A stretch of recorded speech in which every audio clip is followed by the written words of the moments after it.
इस सनातन ने भारतीय जनता पार्टी को एवरेस्ट की चोटी पर पहुंचाया। आज वही लोग सनातन के भावनाओं का दमन कर रहे हैं, सनातन का अपमान कर रहे हैं, सनातन की मर्यादा से खेल रहे हैं।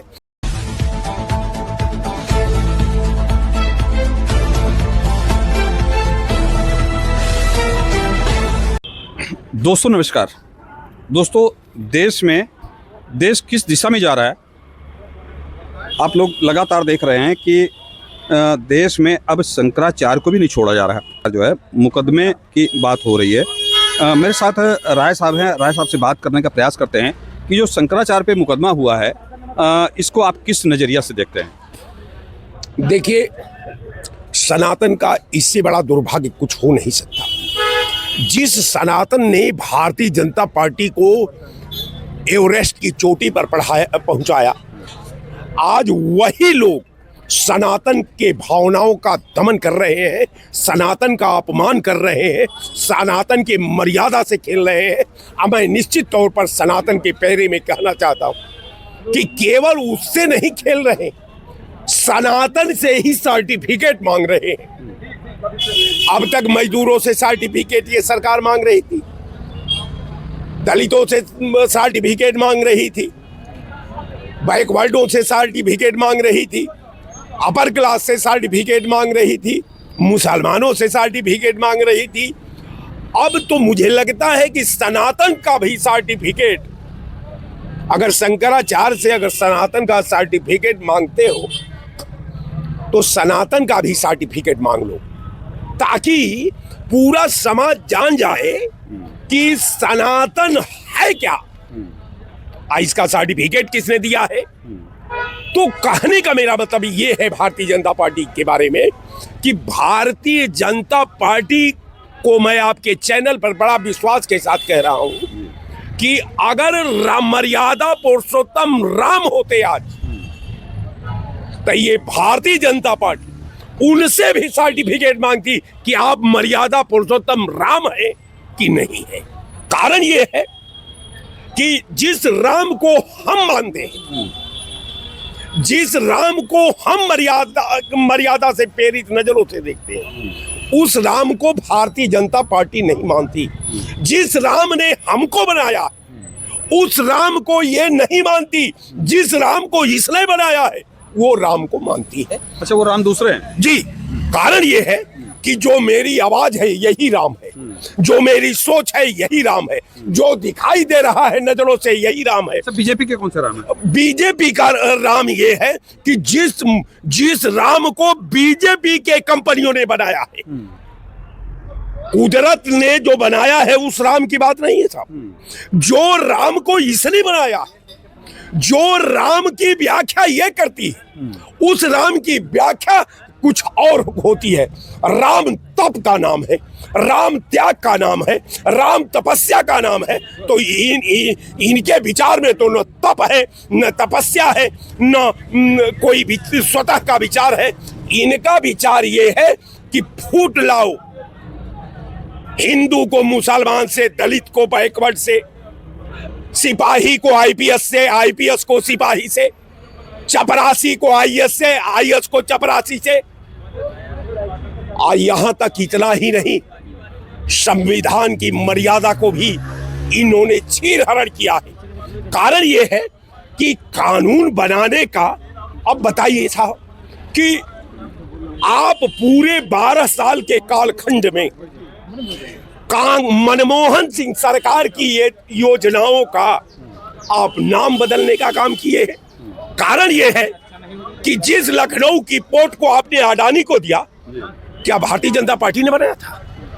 जिस कुर्सी पर मोदी जी बैठते हैं, क्या अडानी जी ने बनवाया था उसको? जिस मुख्यमंत्री के कुर्सी पर बैठे हैं, वो मुख्यमंत्री की कुर्सी आपने बनाया था?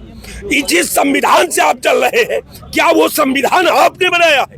जितना जनपद का डेवलपमेंट, प्रदेश का डेवलपमेंट, शिक्षा का डेवलपमेंट, आधुनिक तकनीकी से लैस वैज्ञानिक शोध का डेवलपमेंट, क्या आपने इसरो आपने बनाया है? इसरो तो कांग्रेस ने बनाया है। आपने शौचालय बनाया है। ये देखिए, ये सामने शौचालय है भारतीय जनता पार्टी का।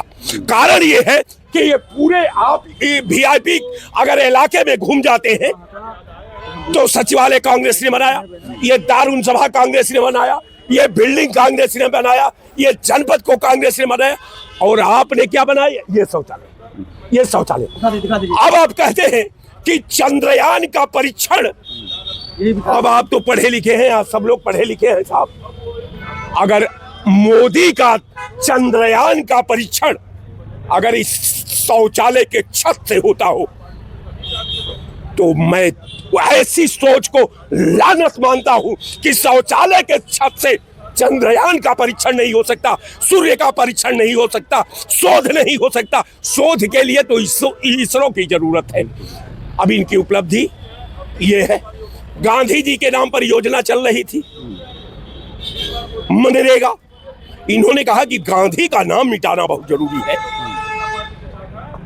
मिटा दो। आप राजा हो लेकिन गांधी को मिटा नहीं पाओगे। गांधी से भारत की पहचान है।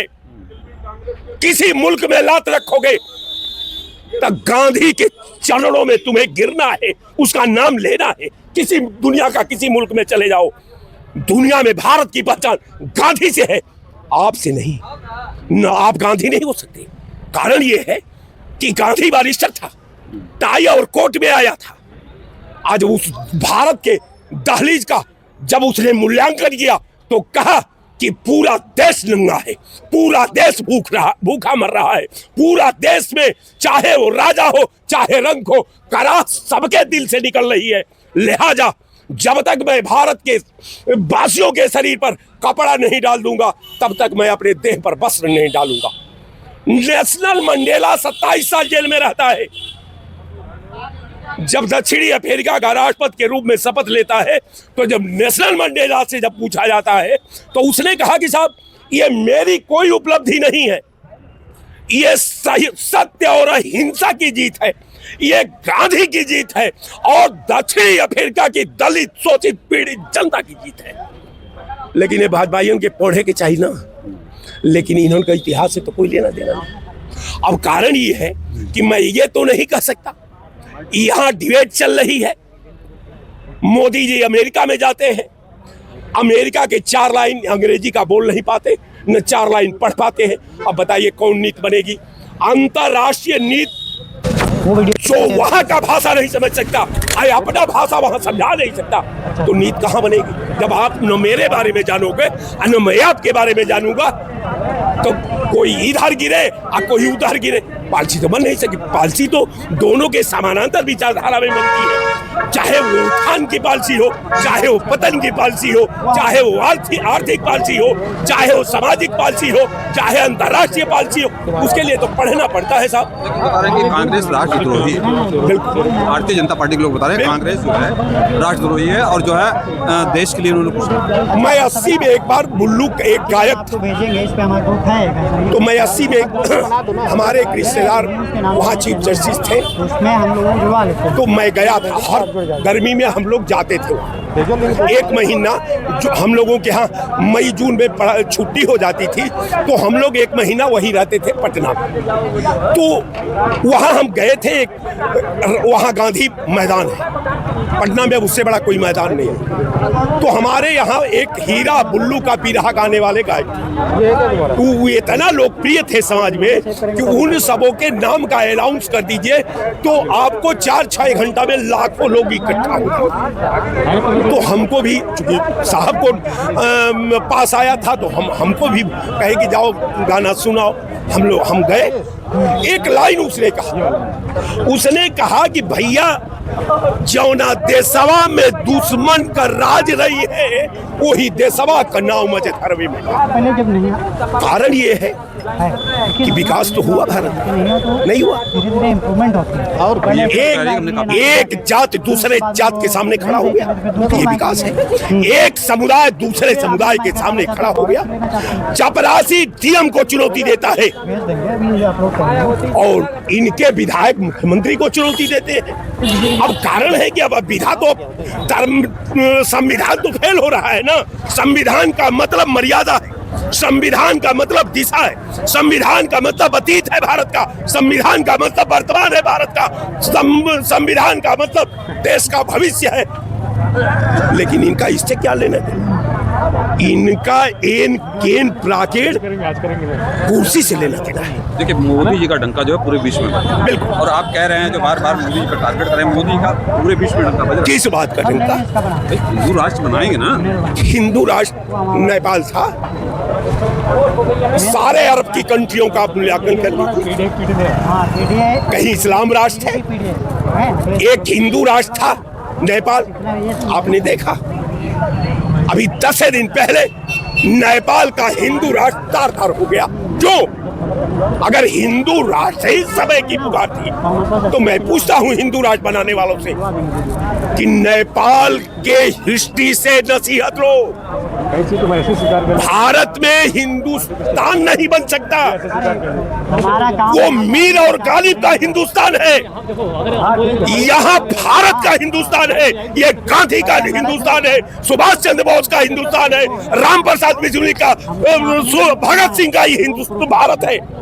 और भारत को हिंदुस्तान में मत बदलो, इसलिए कि एकरा पर इतनी बड़ी शहादत है कि बहुत से लोग अपने दुखों की गीत गाते थे कि होली हो या दिवाली सदा मातम मनाते थे, मगर दुनिया उन्हीं की रागनी को झूम कर देखी जो जलती चिता पे बैठकर बीड़ा बजाते थे।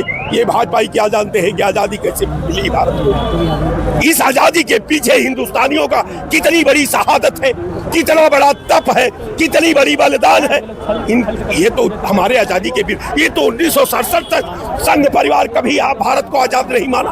तो इनकी बात छोड़ दीजिए, इनको इनके नियति पर छोड़ दीजिए। क्योंकि लालजी भाई अच्छे वक्ता है, मैं चाहूंगा कि ये भी बोल ले। तो कहने का मेरा मतलब कि निश्चित तौर पर मैं आपके चैनल पर कह दूं कि देश का सबसे बड़ा भूल भारतीय जनता पार्टी को देश के सियासत के मापदंड पर स्थापित करना था।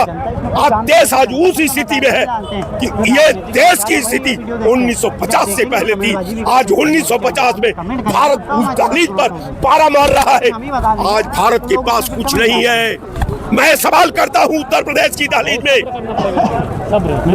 100 करोड़ रुपया का कोई कंपनी बता दे कि उत्तर प्रदेश के पूरे भूगोल के अंतर जहाँ जैसे रहो वहाँ ढल जाओ। 9,40,000 करोड़ की बजट, ये पैसा कहाँ जाता है किसी को पता नहीं। अगर 9 लाख का हम खाली 10 का सिक्का बना दे तो सड़क बनाने का कहीं जरूरत नहीं। पूरा प्रदेश का जितने भूगोल का क्षेत्रफल है सब पीला सुनहला में पट जाएगा।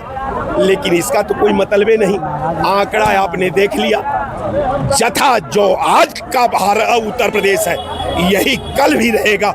लेकिन 9,40,000 करोड़ रुपया ये कहाँ का बजट है? किस मद का बजट है? किस योजना के लिए बजट है?